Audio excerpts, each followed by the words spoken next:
of the Spanish-Portuguese Jewish community at the time period in very, very famous figure, Rabbi Moses Uri HaLevi. Very, very great rabbi. I believe he lived between the years 1543.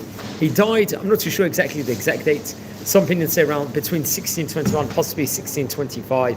And it's assumed he passed away in the Netherlands, in Amsterdam. And one thing we have to, so he was a very famous rabbi. Actually, interestingly enough, he was a German rabbi. He wasn't, I think, Spanish-Portuguese per se originally in of itself, but he'll become a huge, let's say, key figure in the community in of itself, inside the Spanish-Portuguese Jewish community, we have to point out. And he was born, I think it's predicted that it was most likely in the German city, either in Whitmund or in Braunschweig, and he'll become the first chief rabbi of the Jewish community of Amsterdam. And very, very interesting enough. So there's various different opinions saying where he was born possibly in 1543. It might have been part of the Holy Roman Empire in of itself.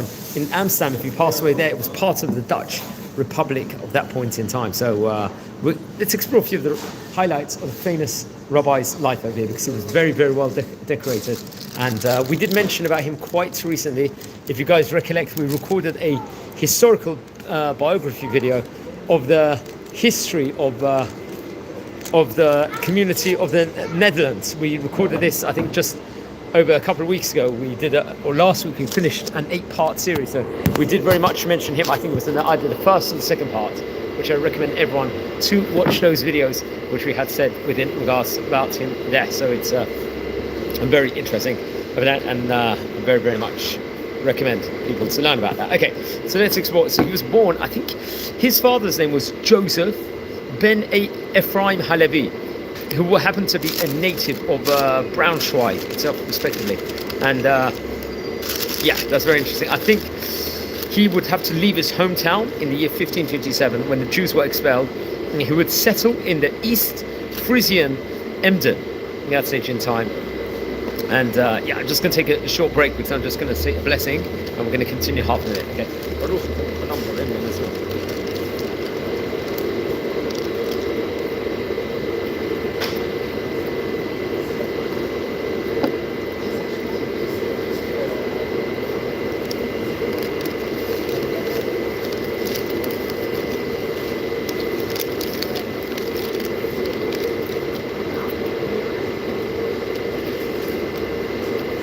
Okay.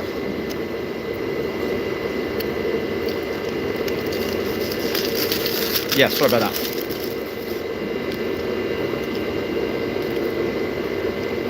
So I think the Ashkenazi Jews had to settle there for several years, because I think the court of East Friesland had to place them under the special protection. And Rabbi HaLevi is the first Emden Jew whose name had been passed down that structure. There's various variants of his name are known, such as Feibish Emden in Jewish sources as the Yiddish equivalent, and of the Hebrew name Uri, or in Dutch Philips Joost. And the first name Moses is not documented during his lifetime. Now, Rabbi HaLevi lived in Emden for about 40 years. According, I think, to his own statements, he officiated from around 1570 to 1601 as a teacher and a rabbi for a small Ashkenazic Jewish community over there, and had a network of contacts in Europe. I think it was in 1598 he was arrested as an exposed member of the community with 2 other Jewish men by the Emden Council, but was released on the basis of petition from the Prague and Bohemian Jewish elders to the Emperor Rudolf II. And let's just say, despite there was, I think, some sort of form of benevolence of court Eno II, who I think profited economically from the trading activities of the Jews, the citizens and clergy demanded their expulsion. Well, that's very, very interesting over there. Friends, anyone tuning live, we're exploring a few of the highlights of one of the founders of the Spanish-Portuguese community of the Netherlands of Amsterdam over here in this special edition. So everyone, welcome to our community over here, and enjoy.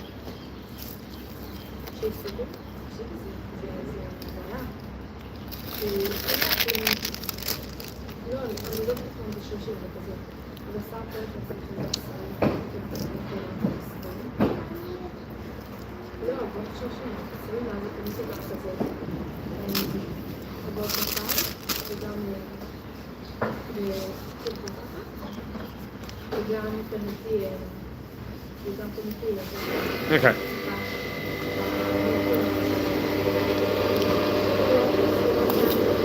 Okay, so there's more interesting information about the great rabbi. I think there's a tradition that is also the founding legend of the Amsterdam Portuguese Jewish community. And in 1601, I believe it was, there was a group of conversos at that stage in time, or new Christians under leadership of someone named Jacob Tirado. He would reach Emden by ship, and the ship that came from London is said to have driven off by a storm. And they would come from families who were descendants, I believe, of forced Christian converts who wished to become Jewish people but had no or little knowledge of the Jewish religion, respectively, over here at that point in time. I'm just going to move the position over here of the seat, and we're going to continue at the moment. Anyone tuning in live, welcome to our community, and please don't forget to subscribe to the channel as we're trying to get to 9,000 subscribers by Tu B'Shvat. Let's see if we can reach our target. So the ship that came from London is said to have been driven off by a storm. They came from families who, as descendants of forced Christian converts who wished to become Jewish but had little knowledge of the Jewish religion of their ancestors, a Hebrew inscription made them aware of the home of Moses Uri HaLevi, and went to see him. When they found out that he was indeed a Jew, they asked him to teach him about Judaism, and Rabbi HaLevi had suggested that they go to Amsterdam together because they could freely practice their religion there. According, I think, to other sources, this initiative would have come from Uri's son, someone named Aaron, who I think, unlike his father, I think he only spoke, if I'm not mistaken. Yeah, so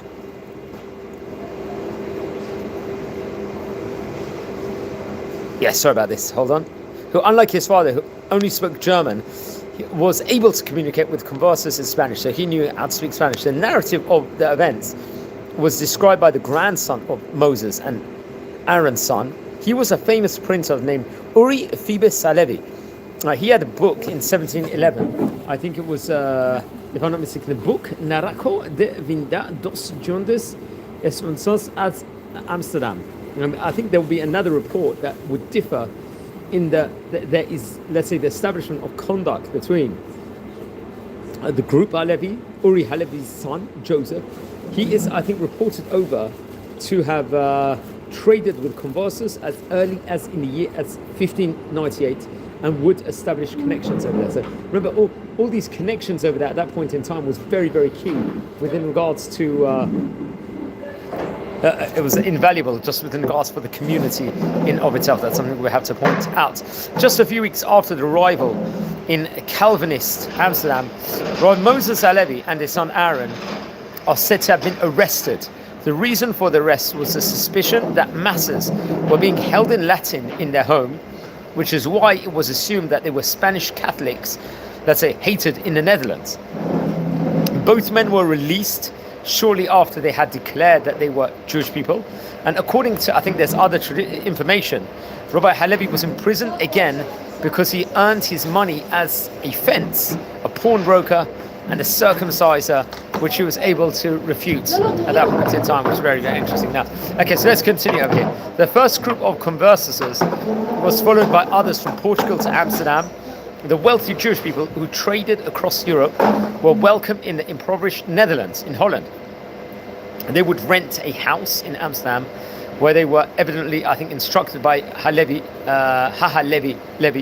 who, however, did not necessarily have to be aware of differences between the various rites at that stage in time. I think it's believed that HaLevi was in the possession of, let's say, the Sephardic Amsterdam Machzor, the prayer book, and on whose basis he introduced Moranos to Jewish rites. This manuscript over here is said to have passed on to his grandson Moses later. I think it was in the year 1603. The Portuguese community called Bet Jacob was founded. Historically remarkable is, like, say, the fact that he Moses Uri HaLevi was an Ashkenazic rabbi, he would build up the Sephardic community over here. So that was seen as quite notable at that point in time. Now, Rabbi HaLevi was a rabbi and circumcised, I think gave Brit Milah to the converso men who had no such opportunity in Catholic Iberia. He was a ritual sorter, a shochet of animals. Himself, he was the provision of kosher meat to the Kehillah, the community. His son Aaron acted as a cantor, as a chazan.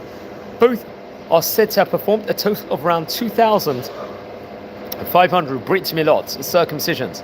Despite all these important functions within the Portuguese Jewish community, the HaLevi family were among, let's say, not necessarily more wealthy in the community.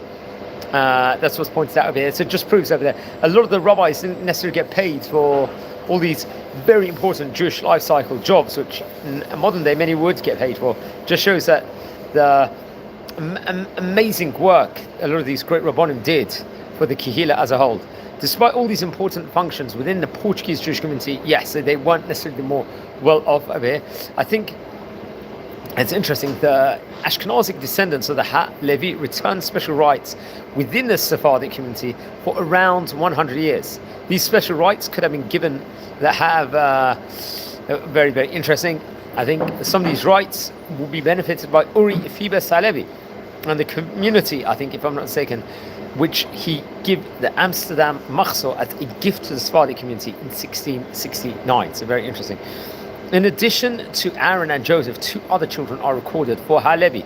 He had a daughter, we don't know the name, this was reported over from Wikipedia, and Jacob. He was a progenitor of the Jacobson family in Hamburg. And I think in a prominent Swedish branch of his descendants named von Reis. Notable names include, I think, Issa Quincel, Magnus Ugla, Stefan Anderson, and also Shri von Reis, if I'm not mistaken, over there. Who was Jacob Tyrado? We mentioned about him a few minutes ago. He was also connected, one of the, let's just say, the earlier figures in this community. He lived between 1540 to 1620. He was also one of the founders of the Spanish-Portuguese community of Amsterdam. Let's say with several Moranos, he sailed from Portugal in a vessel which was driven out of its course to Emden in East Friesland. Following, let's say, the advice of Rabbi Moses Uri HaLevi, continued his travels with his companions to Amsterdam. And after his arrival, he confessed the Jewish faith openly. And afterwards, let's say, though advanced in years, it would take a Brit Milah. It could have been most probably, Rob Moses Uri HaLevi had done it. So Rob Moses Uri HaLevi was very close to him, would advise him, and I think he would continue his travels with his companions to Amsterdam. And I think in 1593 that was. As we said before, he would express his Judaism together with Jacob Israel Belmonte and Rabbi Samuel Pelagi. Rabbi Mr. Tyrado, I think it was a rabbi, founded the Spanish-Portuguese community of Amsterdam, being its first president. He was a president, and seemingly Rabbi Moses Uri HaLevi was another integral part. And he acquired a house on the Houtgracht. He transformed it into Amsterdam's first synagogue, which was called after him the Bet Jacob, or Bet Jacob, or Casa de Jacob in Ladino. And I think was consecrated at the Jewish New Year's Festival in 1597 in September. I think annually on Yom Kippur, a special prayer in his behalf is recited, reported over, as an acknowledgement of his important services to the community. And I believe in his old age, Mr. Tyrado would travel to Jerusalem, where he passed away. I'm not sure if he had a rabbinic title or not, but you see what an integral part he had within regards to the community. Now, another key figure in the Spanish-Portuguese community over here was Samuel Pelagi, a merchant. He was a pirate, if I'm not mistaken, famous, one of the earlier personalities of the Pelagi family, which we did a video on, I think, maybe 6-7 months ago. I think it was an envoy.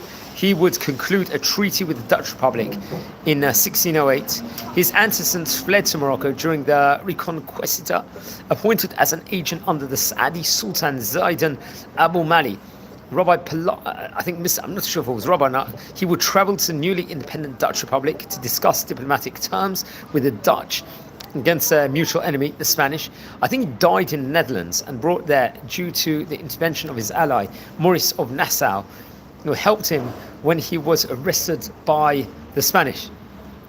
I think he was born in the year 1550, and he passed away in 1660 in the Hague, Netherlands, if I'm not mistaken. He was buried actually in the Bet Hayim of Ouderkerk and de Amstel, if I'm not mistaken. So very, very interesting. He was notable for making the first Portuguese minion of Amsterdam, obviously. So they were all connected together. Samuel Pelagi, Jacob, and also the Rabbi we're speaking about today, Rabbi Moses Uri HaLevi. So let's explore a bit with regards to Samuel Pelagi's history. He arrived in the Netherlands between 1590 to 1597. In 1591, Middelburg offered him residential permits, but I think there were Protestant pastors would protest. I think in 1596 he established one of the first informal Jewish communities in The Hague after a delegation from the Dutch Republic, let's say, visited Morocco to discuss a common alliance against Spain and the Barbary pirates. Sultan Zaydin Abu Mali, I think in 1608, appointed the merchant Samuel Pelagi to interpret for his envoy Hamou Ben Bashir to the Dutch government in The Hague. And officially, Pelagi served as the Sultan's agent and not an ambassador, reported Ober. I think it was in 1608 in June, Pelagi met Stadtholder Maurice of Nassau and the States General in The Hague to negotiate an alliance of mutual assistance against Spain. I think it was in December 1610 the two nations signed a treaty of friendship and of free commerce. An agreement recognizing free commerce between Netherlands and Morocco allowed, let's say, the Sultan to purchase ships, arms and munitions from the Dutch. This was one of the first official treaties between a European community and a non-Christian nation after the 16th century, let's say, treaties of the French-Ottoman alliance. So we could say he was also a co-founder of the Amsterdam Sephardic community. I think the first page of the 1769 memoirs of establishment, Emperor Guerso de Judas, goes on over there. David Franco Mendes records the first meeting in Amsterdam with its 16 worshippers: Jacob Israel Belmonte, who was the father of Moses Belmonte, David Quado, Jacob Tirado, Samuel Pelagi, Uri HaLevi, Joseph Pelagi, Jacob Uriel Cardoso, Isaac Gaon, Samuel Abar Manel, Swaza, Joshua Sarfati, Joseph Hamilo, David Abenda Pereira, Borg Osorio, Abraham Gabai, Isaac Franco Mederio, and Mose and then Caceres. So very interesting enough. Give them all honor today for starting that same million. I think there's various sources that claim this first million occurred in Pelagi's home, as he was the most prominent among them, being the envoy from Morocco, and occurred, I think, around 1590 or Yom Kippur in 1596. So I think Samuel's wife was Reina, if I'm not mistaken, and the Hebrew name was Malka, or Queen, you could say, over there. And Samuel's brother Joseph, okay, very interesting. I think he had two sons, Isaac and Jacob, if I'm not mistaken. And Samuel's brother Joseph had 5 sons: Isaac, Joshua, David, Moses, and Abraham.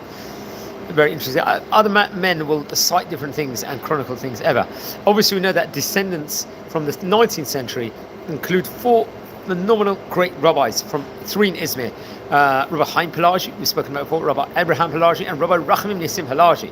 And apparently there was one in the Netherlands, Isaac Judah Pelagi, and various different spellings and pronunciations can be used for this. I think in 1896, Samuel Pelagi received mention in the Jewish Chronicle, according to Wikipedia. A Moorish Jew, Samuel Pelagi was also a consul for Barbary and one of the chief figures of the newly organized Jewish congregation over there. So very interesting. As we're exploring over here, friends, the Jewish community history of Amsterdam, and we recorded a special 8-part series quite recently with regards to all these great rabbis. So it's actually very, very interesting here, because many people, it's the Spanish-Portuguese Jewish community as a whole has probably one of the most decorated, let's just say, Jewish heritages in the entire world, with everything they do. The community itself was integral for Jewish people coming back to England. This was in the 1650s, I think. It was under the greatness of Menachem Israel, and the chief rabbinate would start again, or they were called the Nasi. Well, I think it would be Jacob Sasportas, who would become the first president or the first chief rabbi of the Spanish-Portuguese Jewish community, which is something very interesting that we have to point out over here, friends. Now, friends, we're a community here learning about famous rabbis and video cases, as I very much have to point out over here on this channel. And we do a lot of importance here. We don't just record videos, biography videos of famous rabbis of yet.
Okay, yeah, sorry about that. There was just a connection problem over here. So, friends, everyone, if you've tuned in live, welcome to our community. We explored a bit of the history with regards to a famous, let's see, a few of the Spanish-Portuguese community of the Amsterdam, of the Netherlands, one of the most communities across the world, and real special privilege to speak about them here in this historic video, which I recommend everyone to learn more about. We've recorded about possibly nearly about 50 rabbis at least that were connected to Spanish-Portuguese community in of itself, well, famous rabbis in of itself. We actually recorded a historic video also within regards to history of the Spanish-Portuguese chief rabbis of the United Kingdom, which is very interesting. That was another special edition that we did at one stage in time, which I very much recommend everyone to look into, and much more we've got over here in our community. So on this note, I'm going to wish you all a fantastic day, and please watch over all the previous videos we've done. We do tours all over Israel here on this channel. We record with biography, we record different great rabbis here of modern day. We record videos, a daily tidbit also on the Daf Yomi, a page a day that we try to cover and get great inspiration and many more great things. So wishing you all a fantastic day. Thanks for watching and be well. Thank you.